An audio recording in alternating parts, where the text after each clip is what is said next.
வணக்கம். இது டிகேபி கோபால்.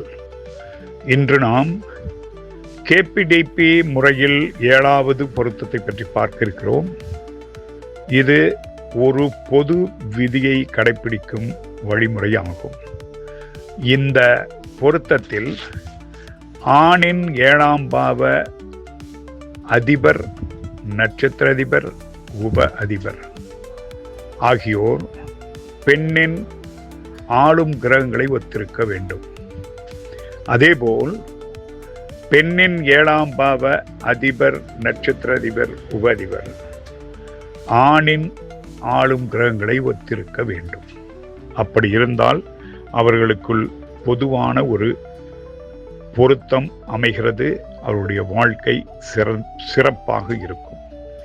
இந்த பொருத்தம் ஒரு முக்கியமான பொருத்தமும் கூட. இதுவரை கேட்டமைக்கு நன்றி. வணக்கம்.